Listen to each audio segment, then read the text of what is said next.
Game 1, Yankees, Guardians. Oh, what? Next up, Jake, let's talk about it. Burn it. Burn the game. Tell people what happened. Does it get any better than playoff baseball in the Bronx as we kick off the ALDS between Trev's Cleveland Guardians and our New York Yankees? Cal Ripken Quantrill would hope to be an Iron Man for the Guards, while Garrett J. Cole would try to work out the first of hopefully 11 playoff wins.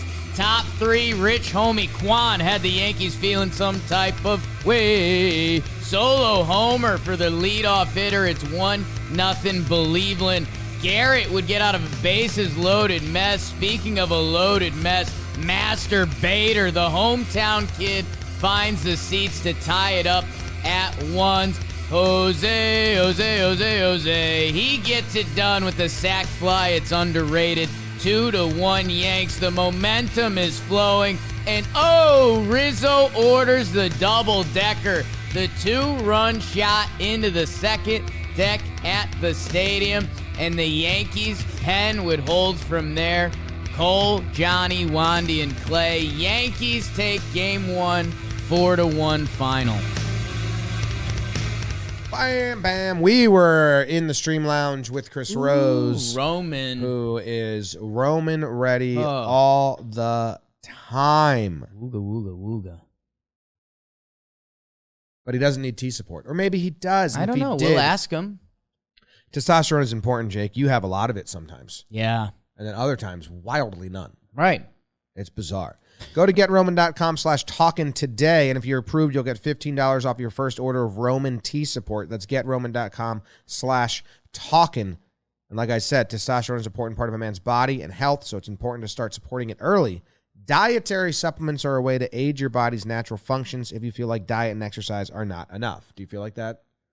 It comes and goes, right? Yeah, you're up and down. Roman T Support is meant to help men maintain their body's natural testosterone production. Roman T Support is a proprietary supplement formulated by Roman's in-house doctors. You can't find this blend anywhere else. So go to GetRoman.com/Talkin today, and you get $15 off your first order of Roman T Support.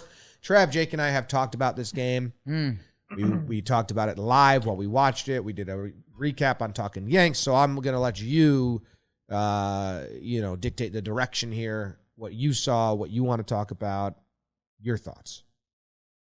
My thoughts are that the Guardians have to find some offense somewhere.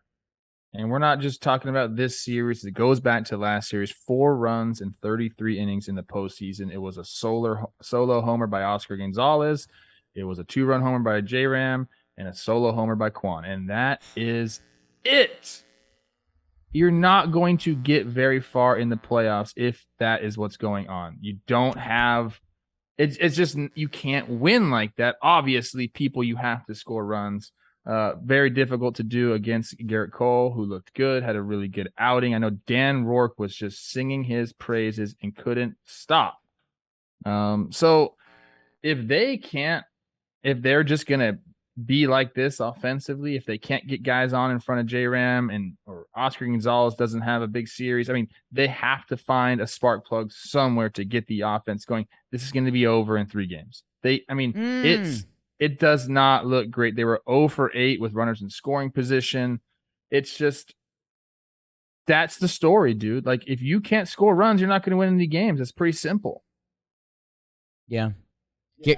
Garrett gets a lot of credit. 6.1, 1 earned run. That's a playoff big boy start. Doesn't matter who you're pitching against. He got himself into trouble in the third, bases loaded. That looked like the Guardians' real time. That was their chance. Time to strike. And when they did not after that, Cole pitches way out of it, which credit to him. Sometimes he gets himself into those situations, and he starts to make compound errors almost. You see him thinking about it on the mound. Garrett gets through that, and then the Yankees took the momentum, and they tied up Bader. Welcome to the Bronx, kid. He ties it up, kind of great swing too. Shot for shot with Quan there. Your defensive studs that Quan's a better hitter, but you don't think of him as a power guy. And then Trevi with the sac fly gets the job done. We were wondering, Matt Carpenter is lurking. Was it too early to pinch hit for him? He gets the job done, and then Rizzo. A guy of the Yankees lineup of people that were coming into this series, Rizzo had actually been one of the colder bats. A lot of the guys had gotten it going. Rizzo chilled out. He hits the postseason home run. You know who that dude is. It kind of doesn't matter what he's doing coming into it. And Yankees bullpen, which is scary and not a strength lately, they do enough to hold. The bases loaded at bat was the game for the Guardians. I don't think that this team is made up to get multiple of those chances against postseason pitching, and they had to take advantage of that. Cole, to his credit, gets out of it on a first pitch ground out to the kid, Oscar, with the bases loaded, which was nice. I believe he went cutter or slider or something off speed to get that ground out in the big moment there. As for the Yankees, though, Trev, I know what you're saying, that the Guardians can't win if this is their hitting, and it's going to be an easy out. And I agree, obviously, and they need to hit. The Yankees didn't play a clean game, which is scary for me because the Guardians are such a non-threat offensively that you can get away in this game by the Yankees. They had some defensive mistakes. They cost Cole about 15 to 20 more pitches. They hit into double plays themselves. They had some 4 1-2-3 innings. I don't think the Yankees played a great game. I think they did enough to beat the Guardians, but if they want to move on and play Seattle or Houston, two teams that I think are a pretty big jump up from the Guardians, they need to start playing a lot tidier. And it's good the bullpen for the Yankees got some use. Clay Holmes still scares me. Yeah, I think you could chalk the Yankees' offensive struggles up to the layoff. I mean, we'll give them one day to get the bats going. I mean, yeah, 4 runs, 5 hits. They actually got out hit by the Guardians, but you have the homer by Rizzo, and there was just more pressure. And now the Guardians did hit into some tough double plays. Loaiza gets Rosario there, I think in the 7th inning, to hit into a double play. So you're squandering rallies there. But yeah, that's just it for me. Like, outside of Jose Ramirez, who are you really scared of right now in that lineup? And it's not many people. It's so not, and you saw them him in. Yeah, you saw them walk. You saw them pitch completely around Jose Ramirez when there was 2 outs to bring up Naylor, who looked really bad. They need to change the lineup to next game, and they cannot have Naylor behind J-Ram. I'm interested to see who they do put behind him, but the Yankees straight up walked him with 2 outs, and they will continue to do that if there's not a threat behind him. So, I think the Yankees run back the same lineup. I'm expecting the Guardians to change something and try to find Ramirez a little more protection. Yeah, on the Guardian side, you can be happy with how your bullpen performed as well. My boy Trev came in, then De Los Santos and Karinchak, they all were clean. You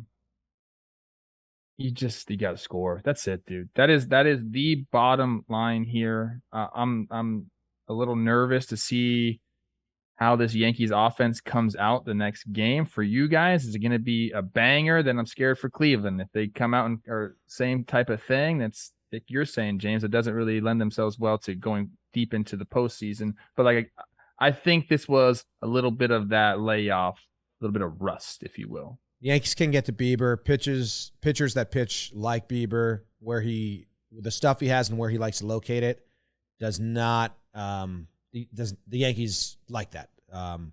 Lower velocity. He pitches on the outside of the plate a lot. And they got to him really bad earlier in the season. And they got to him in the postseason 2 years ago. So I'm interested to see. Question for you guys. Who can step up for the Guardians? Jimmy, I know it's something you're fond of, but it's maybe why teams like being a little more flexible. Jose Ramirez has hit 3rd all year. The guys in their lineup who, I worry about are Quan, who's been their leadoff guy all year. Rosario had a good season. Last night, Oscar Gonzalez, Naylor, Jimenez gets a hit, but I don't know. And you see the Yankees batting Judge leadoff now. Ramirez needs to be in more of a threat position, and maybe it's the guys getting on in front of them. So maybe it is Quan and Rosario having big nights to make them pitch to Ramirez. And while Judge didn't homer yesterday or get any hits, I don't think Bader gets a cookie of a fastball 3-2 because you don't want to walk Bader in front of Judge, and he hits a homer. And then they pitch around Judge later in the game. he's on first base, and then they have to pitch to Rizzo, and Rizzo does his job in backing up Judge and Homer. So it's kind of a Homer sandwich around Judge, which is kind of still his presence being felt in the way you get through that lineup. Here's my question to you guys. How do you feel about the Josh Donaldson thing? I hate it, and I want him to start running. I mean, just because, Trev, he did it 4 times in the regular season. It became a meme. Like, I have those tweets like Josh Donaldson pimp single again. Josh Donaldson pimp single again. Isn't this one a little tough, though? Because it really did look like it, ricocheted off the top of the wall, back off a fan, back into the stands. It's a wall scraper of all wall scrapers in the field. That's not a home run anywhere. So how are you not busting it? Now, I do think he was at first base, okay, but the fact that he got thrown out, I think you have to do one or the other. You have to be busted to second or stay on first and make sure. But they're saying the stadium played the siren and the lights, so that's why he thought it was a home run after the game. Yeah, and his first base coach high-fived him. So I do put some blame on Tracy Chapman. That's his name. Like, come on, man. What? Travis Chapman? Like, you got to be watching. You got to be yelling, "Run, go, go, go, go, go." It's tough when you've done Josh that. Donaldson listen to anybody. When you've done that in the race, yeah, exactly. And that's I guess if this is a ball player check mark list, which that's how all the ball players talk, because I'm one.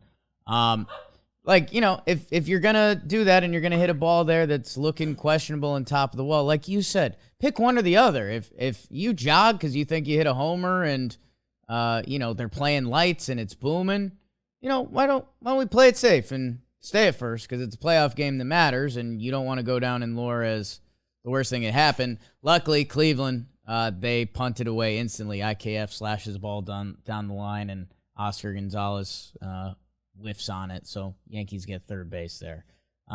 We'll say Donaldson hitting 2 balls hard, and one of them was was high velo that he put up the middle. I'm more excited about that than upset about his lack nice of play at third. He's been doing that all year, Trev. Yeah, it sucks that it's clouding the positive. I gave him he's the wild card in this series. Like, someone asked me, like, who has to do something in this series besides Judge? And I said, I would love to see Josh Donaldson do something in this series. Like, he's had good postseasons, although they've been kind of way back when now, or in 2022. I think his last really good postseason was 2016. But, like, he does seem like a guy who wants to be up in a big situation. That's half the freaking battle, dude. Like, he wants to be up there. He gets a little bit of this right now. I know base running was just not happening yesterday. The other one with Ramirez dropping the ball, that's not his fault. Like, there's nothing he can do there. Oh, no, that was just accidentally an awesome play by J-Ram. He didn't even try to do that either, which I know. Is crazy. We thought he did for a second, but no, he didn't. But, dude, if Donaldson, finds a stroke during the playoffs, then this Yankees lineup is it's different to me. Because, at times I still think it's a little top heavy. But if you start to have JD down at the bottom doing what he's doing, dang, man. Yeah, that was Jake's point on our pregame show, was that if JD, or our series preview, was that if JD turns into a guy, it just lengthens the lineup so much. Can feel like a 6-man lineup instead of a 4-man lineup, which in the playoffs is massive. Yes. Massive. Clay Holmes comes in, gets a couple outs. He's a wild card in Yankee land right now, so dominant in the first half of the year. Bad. The second half of the year, 2 phantom ILs. The Yankees kind of force him in the game, and it playing the result, which we've done for the other 2 games, so let's do it here. Feels a little better. He threw a couple good sinkers, and he gets the final 2 outs in a game. I think the Yankees realized if they want to do something this postseason, they need another impact arm in the bullpen, and he's your most hopeful bet. So, hey, he gets some action, and he gets a result. Easily could have been scarier, because as Jimmy and myself, I was on the team. I gave a vote as well. Watch Clay Holmes come in. Let's see how wild he is. First pitch hits the batter. Okay, and we're back. But he did settle in after that, so we'll give him some credit. Yep. Nestor on the mound for game 2 against Bieber. Should be a good matchup. Nestor making his postseason debut. Interested to see. He doesn't seem like a guy who's going to be nervous at all, but you don't know that environment until you're in it. So I'm excited to see Nestor on the bump tomorrow. Will Nick Swisher be dancing on the field again? That is the question that I want to know. That's the goal. Okay. in Cleveland. Baseball. Bieber Nestor? Bieber Nestor.